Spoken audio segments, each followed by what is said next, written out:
when he gave up the idea, that became the source of his forgiveness. There's a hadith in Jamia at-Tirmizi. Imam Tirmizi has recorded a hadith. Prophet sallallahu alaihi wasallam, that Israel, there was a person by the name of Kipr, and he was quite affluent person, and he was having his cousin sister, and he always wanted to just seduce her, but she was quite pious. She was having the fear of Allah subhanahu wa ta'ala all the time, so which protected her just falling into any trap. But careful, he was hell bent that anyhow he wanted to just get involved with her. And one day, as the situation doesn't remain static, the person has to move through the ups and downs in life. And it's mentioned that one day she was facing hard times, and it was difficult for her to make a livelihood. And when she was forced by the situation, she went to her cousin brother, Kifl, and she expressed her need that she is quite needy this time and she's not having anything to survive. And Kifl thought that is the biggest opportunity for him. So he thought that he should grab the opportunity. So he wanted to exploit this particular situation. And he said to her, okay, I can help you, I can give you the money, but you have to accept my proposal. You have to enter into the sin. Prophet ﷺ said, since that pious girl, she was so much needy at that point of time that she surrendered before his proposal. Prophet ﷺ, when he was about to carry out this particular disobedience to Allah subhanahu wa ta'ala, she addressed him, Ittaqillah, fear Allah subhanahu wa ta'ala. A day is going to come when you are supposed to face it. And then this statement of fear Allah, as if it, the moment it left the lips of the girl, straightway went into the heart of the gift, and it totally changed his mind. And then he said, Ya Allah, I give up this sin for your sake. And he gave the money to his cousin sister and told her, you take all this money and you go away. You don't have to even repay it. And then he repented before Allah. Ya Allah, why I wanted to exploit my cousin sister. I seek your forgiveness. In that particular night, Allah subhanahu wa ta'ala had decreed to seize his soul. So Kifl passed away in that particular night. But in the morning, when people saw, there was written on the door, on his door, that Ghafar Allah Kifla. Allah has forgiven the sins of the Kifl. So when a person changes mind, because I told you that Shaitan is always behind us. He's always trying his top level best to seduce us, to deviate us from the right path. And many whisperings, different innovative whisperings. He seduces us so that we succumb to his whisperings. But those, after having the idea of doing something wrong and a person changes his mind, Prophet ﷺ said, Allah subhanahu wa ta'ala records a reward for him. Though he had not practiced it, just it is a mercy of Allah subhanahu wa ta'ala. So hukum is when it is present. So we cannot apply the hukum. The ruling is not upon the future because we are not sure enough. As Prophet sallallahu alaihi wasallam, the hearts of the human beings, all the hearts of the human beings, they are within the fingers of Allah subhanahu wa ta'ala. And whenever He wants to change the heart of a person, He just changes it. And Allah knows the best when He wished to change the heart of a person. Prophet sallallahu alaihi wasallam used to supplicate to Allah, Allahumma ya muqallib al-qulub. O Allah, the one who changes the hearts, ya muqallib al-qulub, thabbit qalbi ala deen. You grant the steadfastness to my heart upon your deen. You grant the perseverance to my heart upon your deen, upon this way, upon the way of life you have chosen for us. Ya muqallibal qulub. We should also make this dua. Allahumma ya muqallibal qulub. Thabbit qalbi ala din. Thabbit qalbi ala ta'atik. O Allah, grant the perseverance and steadfastness to my heart upon your obedience. So when Allah changes the hearts, nobody knows this. And I have discussed this before that the qalb is the Arabic word for heart. Qalb. And in Arabic context, what does the qalb mean? Qalb mean which is in constant flux, which keep on changing. It is never stationary. It never achieves any static position. Keep on changing, keep on changing. That's why we need to just refresh our iman all the time. We need to revive our iman all the time. Prophet sallallahu alaihi wasallam, iman gets old, and Sahaba asked, كيف نجدد إيماننا يا رسول الله صلى الله عليه وسلم? How can we refresh our iman? How can we revive our iman when it gets old? Then Prophet sallallahu alaihi wasallam that you must excessively say La ilaha illallah. That realizing that there is no God but Allah. I am meant, I have been created for His worship. So all the time having this realization. So munkar is about the present, not about the future. When it comes to the forbidding the wrong, it is in present. So condemnation has to do with the wrong committed at present, excluding one who has drunk wine but he has now finished. But there is one case, a person had already consumed the liquor, he has finished with the wine. But here, it's not that, okay, now he has done it, we cannot do it. Because there are certain forms of sins which come under the hudud ordinance, we can say.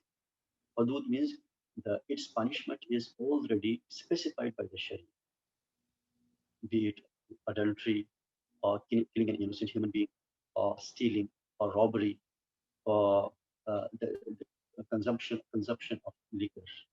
If a person consumes the wine, so there are already the rulings of the Sharia.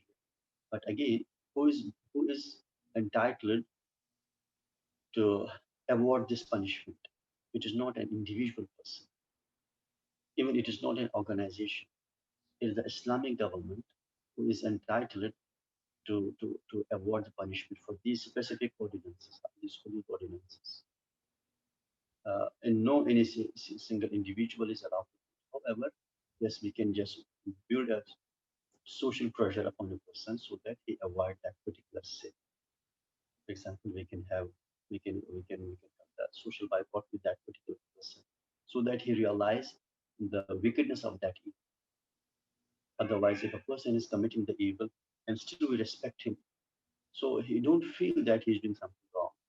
So we have to make him feel that he's doing something wrong by abandoning him, by avoiding him, or practicing a social boycott with him, so that he feel that the practice he was doing is not something praiseworthy, is blameworthy.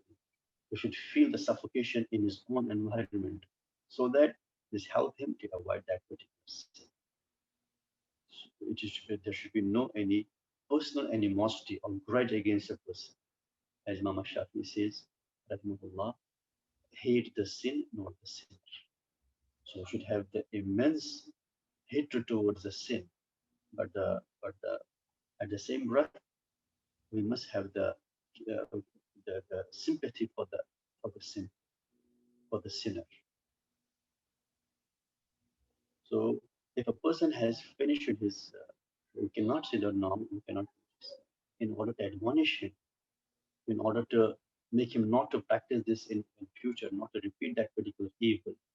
So it is the responsibility of the Islamic government that they should ensure, they should admonish him in such a way so that he will not relapse back into that particular sin. And it also excludes things that will take place later, as if there is evidence that if someone will commit an evil in the future, there is no censorship in these cases. As I said before, that the nahyu anil munkar, or forbidding the wrong, is applied to the present when a person is doing something wrong. However, uh, sometimes a person has to see also that if he's pro- prohibiting a particular person or a group of people from the wrong, and they have the power to do it, that will lead to another evil. So that particular time, if there are two evil and one has to prevail, one has to come into being, then we should allow the lesser one to happen, not the harsher one, not the greater one.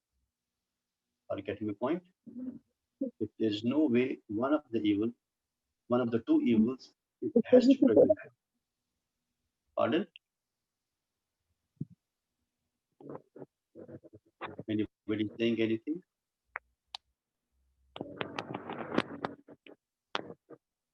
Let me say by accident. Pardon? No problem, Sheikh. Okay. So I say that if we come across with a situation, we face a situation that there are two evils and one has to come into being, and then we need to see that whichever is lesser harmful, and we should allow the lesser one than the greater one. There is one of the story about Tatars. You know Tatar, the Mongols. The Mongols. They these what they did. They created havoc in the Islamic world. They killed hundreds and thousands of the innocent Muslim in that particular time, and they really just created the havoc all through the Muslim world. They destroyed all the libraries. They killed hundreds of scholars. So, and during their time, there was one of the great scholars. There were many scholars during the time of Mongols who all played their role to stop the menace of the Mongols and the terror they lash it into the Muslim world. Uh, there was Sheikh al-Islam Ibn Taymiyyah. It's mentioned about him that he was along with his students. They saw a group of Mongols. They were consuming the liquor. They were drinking the wine. And the students, they sought the permission from the Sheikh that we can stop them. We can just destroy all this wine because it is evil and it is disobedience to Allah. Then we move forward. It's mentioned that Sheikh Ibn Taymiyyah, he said to them, no, don't stop them. Let them let them drink the wine. Let them consume the wine. Because if we spoil this wine, we destroy this wine. So it means we can do this because we have more power, we can do this. But once we leave, since they are all in a state of wakefulness, they may go to the nearby Muslim cities or Muslim vicinities. They may cause many harm to them. So it is better that let them be intoxicated. Let them be in a state of intoxication so that they don't move from one place to other place. This way we can protect the honor of our daughters and honor of our Muslims in the nearby vicinity.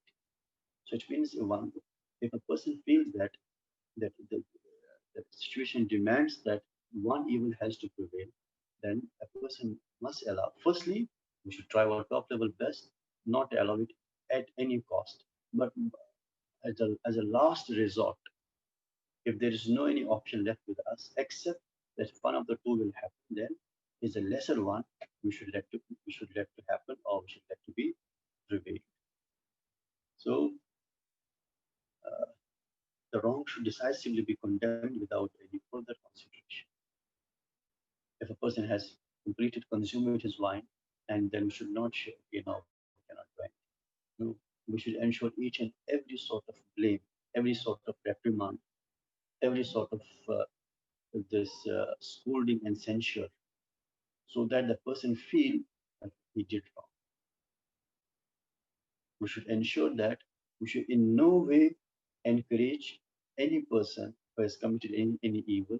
He should not feel any way bold enough that he hasn't done anything wrong.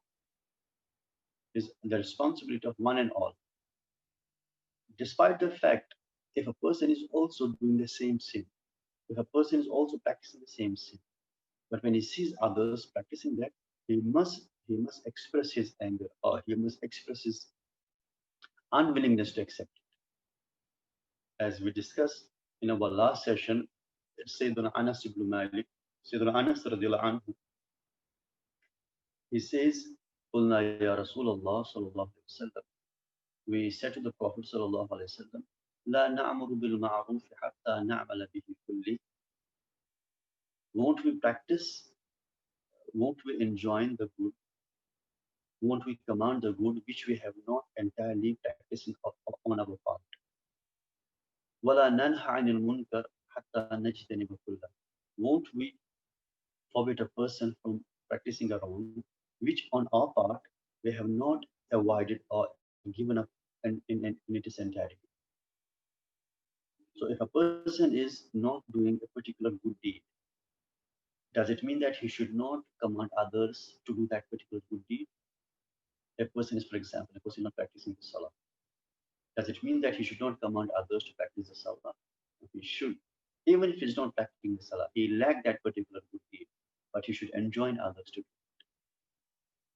If a person is, for example, he's smoking, is a wrong thing, he's smoking, and then does it mean that now since he is himself smoking that he cannot forbid others? No, he should forbid others. Though he is not practicing it himself, he is not avoiding him himself. That's what Sayyidina Anas radiallahu anhu narrates that we asked the Prophet sallallahu alaihi wasallam regarding this issue. Shouldn't we command the good which we have not been practicing, and shouldn't we forbid the wrong which we still are practicing on our part? فقال صلى الله عليه وسلم, and Rasulullah صلى الله عليه وسلم said, بل مروا بالمعروف وإن لم تعملوا كله. You should enjoin the good even if you don't practice on your part in its entirety. وَنَحَوْا عَنِ الْمُنْكَرِ. You forbid the wrong. You prohibit the people from evil. وَإِن لَمْ تَجْتَنِبُوا كُلَّهُ. Even if you don't give up on your part entirely. So it means our commission of any particular sin doesn't mean that we justify that particular sin. Commission of a sin is something different, and justification of that sin is altogether different. So we need to make a difference between commission of sin and justification of sin. Commission of sin, a person may commit a sin, but that doesn't mean that we justify that sin if others are doing that.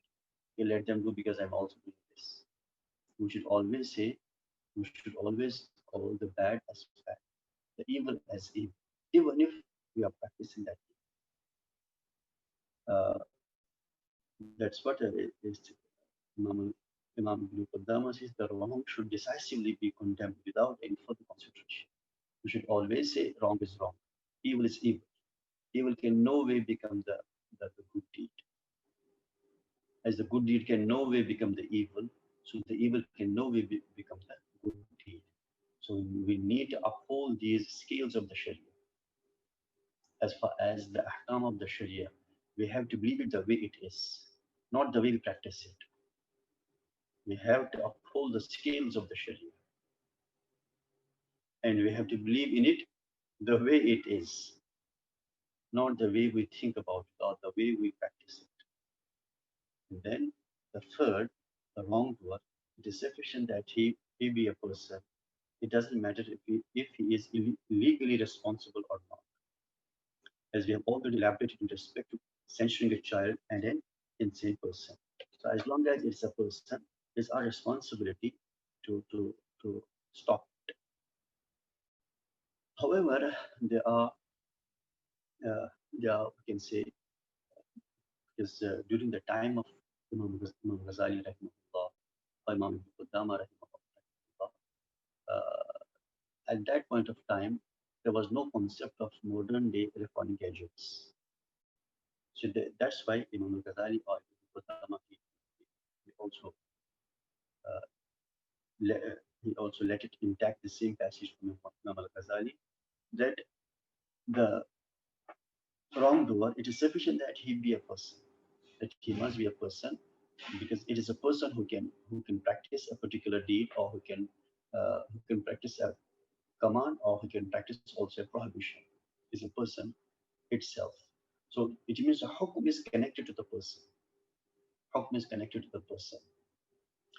But at the same time, if we see that anything which is prohibited by Sharia, though fundamentally or principally, it's not directly linked to the person, it's indirectly linked to the person. For example, if we see there are many bottles of the wine, but there is no person and there is no one committing the evil, what is the ruling? Actually, the ruling here is though even a person is not committing any sin there, but there's a stuff, there's a material with us that which can lead a person to commit the evil, to commit the haram. So whenever we have any possible means to block the means to the haram, not the haram only, or not only the haram or the forbidden in itself, the means of the forbidding, the means of the prohibitions. So we need to block those ways as well. It's mentioned that when Allah subhanahu wa ta'ala revealed the prohibition of the wine, as Sayyidina Umar ibn al-Khattab radiallahu anhu, he kept on supplicating to Allah, Ya Allah, you bring something which is clear regarding the prohibition of the wine. So we know that there was a gradual process of it is prohibition. It's not in one go that the wine was declared to be prohibited. There was a gradual process for this because this was rampant in the society and the people were connected to this trade. So the Islam, it adopted a very gradual, beautiful, and diligent process. Firstly, it said that لا تقربوا وأنتم سكارى. When you perform the salah, you don't approach the salah when you're intoxicated. So from there, actually, Allah subhanahu wa ta'ala wanted to them realize that it's not something good.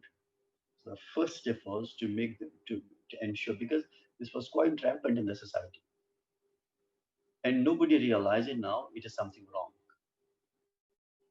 And it also happens in any society where you can see that the people when they are prone towards this particular menace, particular bad deed or prohibition, they don't they don't feel at all that it is something wrong. Because when a thing becomes generalized, when it becomes prevalent in a society, it is very difficult for those who are born in that particular society, those who are born in that particular tradition. It is difficult for them to realize it is wickedness because that becomes the part of their consciousness, that becomes the part of their thinking.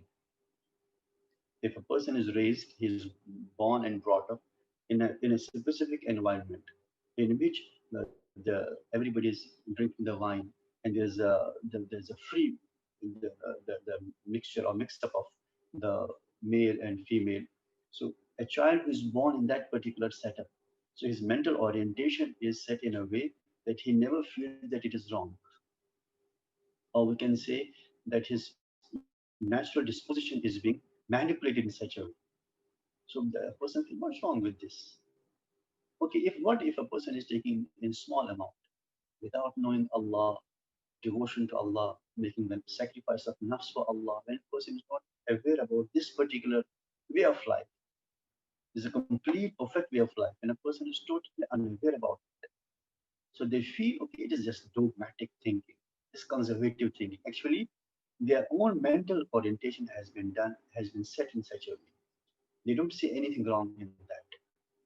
So what Quran did, the thing which was prevalent in the society, what the Quranic approach was first make them realize it is wrong. Means getting them back to their own natural disposition, getting them back to their own sound nature, sound human nature. I always say there are two types of human nature. One is raw human nature, and second is sound human nature, which is not preoccupied by any thought in its natural setting, without having any, we can say, the cultural or any social bearings upon his mind or her mind.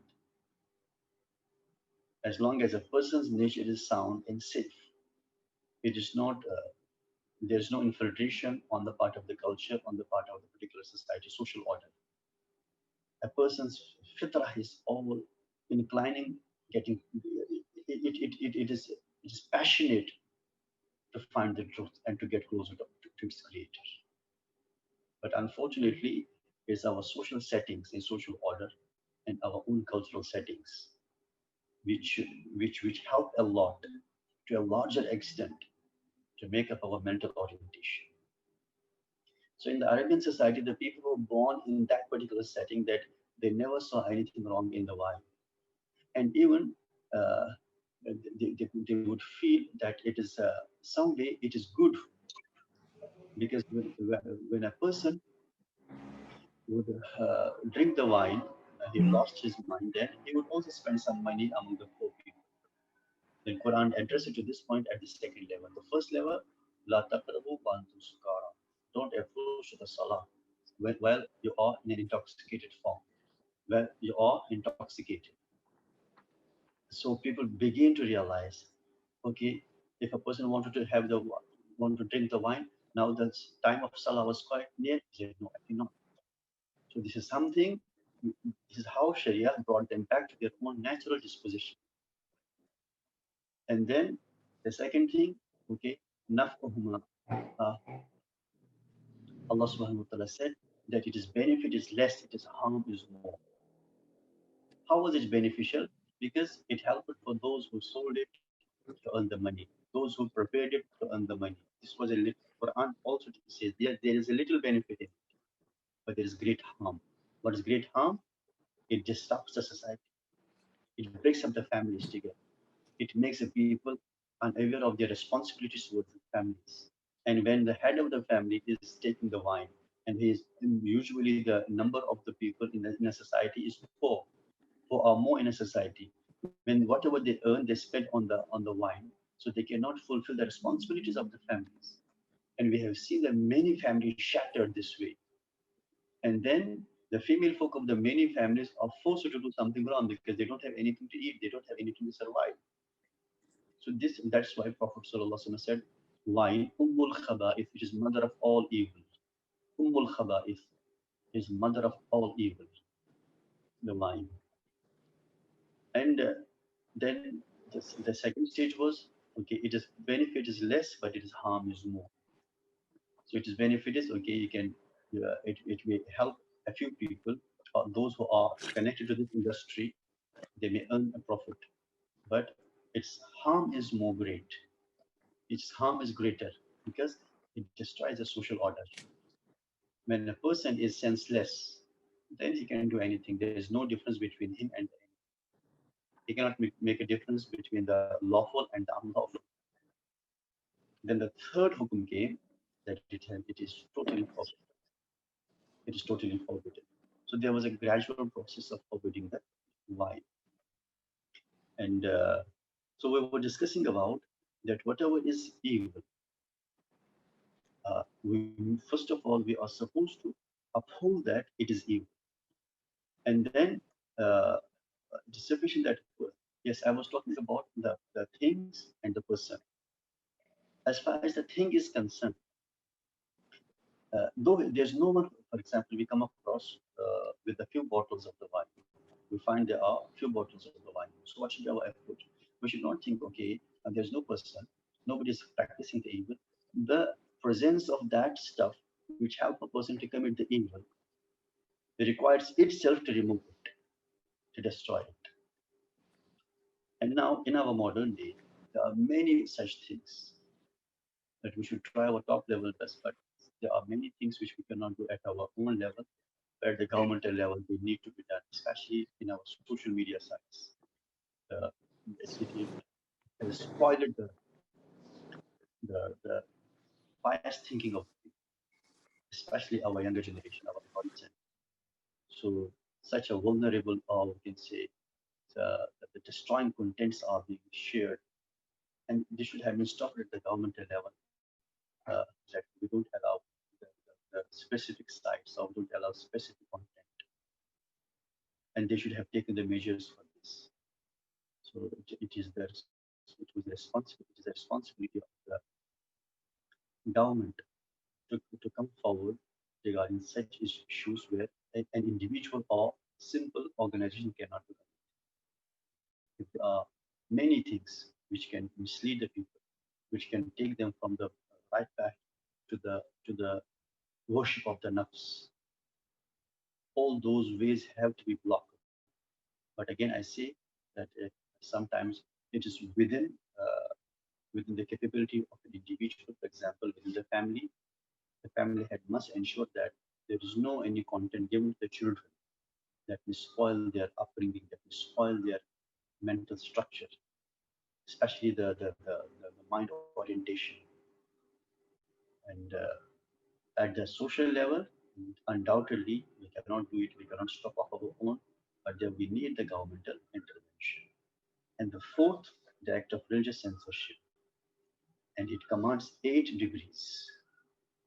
So this is the fourth one, the fourth important issue regarding the forbidding the wrong, regarding an act, fourth act of religious censorship. And then Imam Al-Ghazali says, Rahimahullah, it commands 8 degrees. There are 8 levels to it. What are the 8 levels of this religious censorship? We'll discuss it, inshallah, in our next part. So far, if there is any question, please.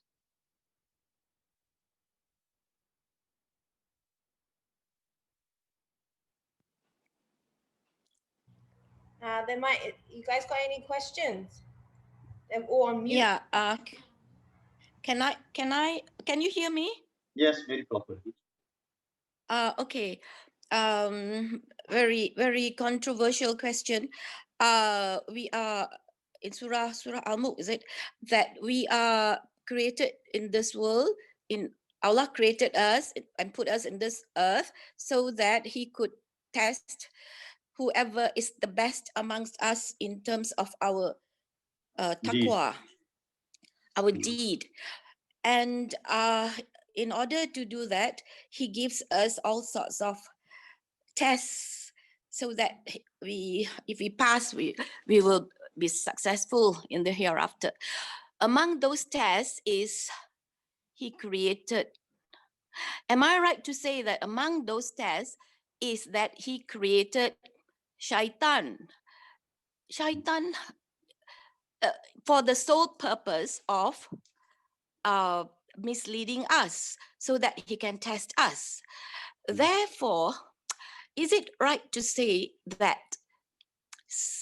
shaitan is created just for that purpose and it's not accidental that shaitan behaved that way? Actually, end of question. Actually, there are 2 types of knowledge. One, which is unlimited knowledge, which is specifically attributed to Allah subhanahu wa ta'ala. And second is our own available knowledge. As far as shaitan being created solely for misleading us, it is our understanding. It is our understanding of the shaitan. But for Allah subhanahu wa ta'ala, He knew each and everything. And there are many things, many hikmah we cannot understand. That is beyond the scope of our reason. That is beyond the scope of our imagination. So we cannot even fathom about such things. So regarding one thing is important, that once we are here and the way Allah has created us, Allah has structured us, we have to consider this thing, that what I'm capable of, what I'm responsible, what I am responsible to do. And that at the same time, has Allah subhanahu wa ta'ala provided the facilities to me, if He wants me to be successful, has He given me the ways to be successful? Has He ensured all the ways that can lead to be success? Has He given me all those possibilities that I can be saved from the traps of shaitan? If there is no such thing, then it is very difficult. Then if Allah, on one side He created the shaitan, on the other side we are not able to just counter it. So it seems to be nowable a sort of injustice. But the things become very easier when we realize the way He has created us, the way He has structured us, then the way He has given the commandments to us. As far as our structure is concerned, the way He has created us, فَأَلْهَمَهَا فُجُورَهَا وَتَقْوَاهَا. If there is no inclination towards the bad, then what kind of test is there? So test is basically important. Our nafs is also, somebody asked the Sheikh, okay, we admit that shaitan misleads us. But who misled the shaitan? Shaitan misleads us, but who misled the shaitan? Who deviated him? The Sheikh answered, that it is the nafs of shaitan who misled him. So it's not only shaitan, actually it is the nafs. Nafs is very important. And in the human nafs, there are two tendencies. There are two inclinations. فَأَلْهَمَهَا فُجُورَهَا, inclination towards the bad. وَتَقْوَاهَا, inclination towards the good, is found in the human nature. And each and every one of us accept it. Shaitan is not having that much power that he can drag us towards the bad. Actually, his job is to just trigger this particular sentiment. Fujuraha, this element of fujur, this element of disobedience, he triggers that. And that too, he's not having full capability. He's just whispering. By the end of the day, it is our choice whether to practice it or not. So we can say shaitan is not only the shaitan, there are many other things which Allah, for example, what are the different misleading elements in our life which cause our deviation from the right path? What are the different things? The other things that mislead us, Yeah, or that can uh, cause us towards the deviation, to commit the disobedience of Allah subhanahu wa ta'ala. our um, our what do you call greed? Is it greed and Greed, greed of Yeah. what? greed of dunya, Wealth, of greed of wealth? wealth. Yeah, For wealth. example, if you imagine if there is no temptation in the wealth, can it be a source of test? Oh Not at yeah, all. Not no, at all. yeah, So it's yeah, not only shaitan, one single element. There are many other yeah, things around us. yeah, Actually, the setting of this dunya has been set in a way. It is a test. yeah, The wealth, it has attraction. And second thing, we have the capability to get attracted. You remember Allah yeah, says, I created this dunya and I decorated this, embellished this dunya, decorated this dunya. It has the attraction. The beautiful buildings have the attraction. The high profile job has the attraction. The wealth has the attraction. Gold, silver, different elements, they have the attraction. And at the same breath, we have the capability to get attracted. Imagine if out of these two, one is missing. If there were no attraction in the things of dunya, then we were safe, no problem. There was nothing to mislead us. Or second, if there were attractions in dunya, but there was no any sentiment in us, like the animals. They don't have this sentiment. You will never find that the cows and the dogs or any animal, they are doing wrong because they want to accumulate more and more wealth. They want to accumulate. Just they are driven by their only biological need and nothing else. So as far as other things of dunya, they are indifferent. It hardly matters to them because they don't have inherently there is no particular temptation towards it. Why particularly in the human beings? Because the means of test. And then Allah subhanahu wa ta'ala has given free hand to shaitan. He can use his whole potential to mislead us. He can make use of these things. Actually, shaitan is using these things. Whenever we do any wrong, it is in reference to the things. It is in reference to the things. And shaitan makes the point of reference to the things and then he seduces us. But at the same breath, when we become the victims of shaitan, when we succumb or surrender to his whisperings, yeah, what the hukm of Sharia is it that now we are finished, as the Mu'tazila said, if a person commits a major sin, now he ceases to be a Muslim. But what Quran and Hadith says is that at the last rattle of the breath, Allah is waiting for us. At the last rattle of the breath, we say, Allah forgive our sins. Prophet Sallallahu Alaihi Wasallam, Allah subhanahu wa ta'ala will forgive all the sins. There's a hadith Qudsi, Prophet Sallallahu Alaihi Wasallam, that the shaitan, he vowed, he took the oath, and he said, Ya Allah, I take oath of your honor that I will mislead your servants. And Allah subhanahu wa ta'ala answered, I take the oath of my honor that once you mislead them and they come to me to seek my forgiveness, I forgive all their sins. So this way we need to understand this scheme of test. Shaitan said, I exhaust all my energy. I put all my efforts to mislead your servants and I take the oath of your honor. Allah subhanahu wa ta'ala said, I take the oath of my honor Once you mislead them, they follow you, they commit the sins, then they come to me with a penitent heart to seek my forgiveness. Wa izzati wa jalali. I take the honor, I take the oath of my honor, of my magnificence. Once they extend their hands, or not even, no need to extend their hands, from the depth of their hearts, they say, "Ya Allah, I confess, forgive my sins. I forgive all their sins." So this way, there is no hopelessness. And Allah created, and why Allah created? It is unaccessible. It is inaccessible. We cannot know this. Yes, one thing which Allah informed us, I created you to worship.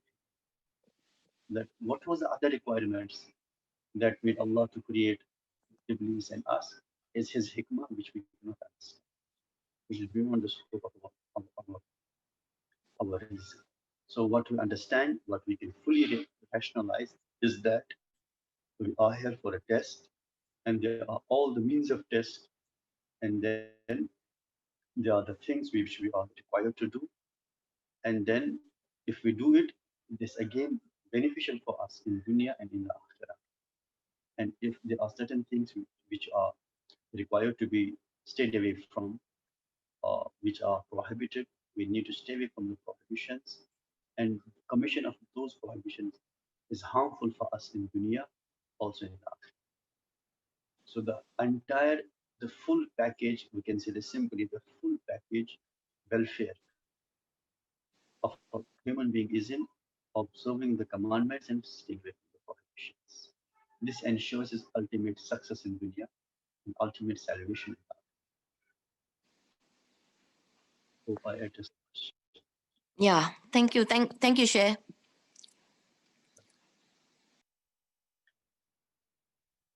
Any other question?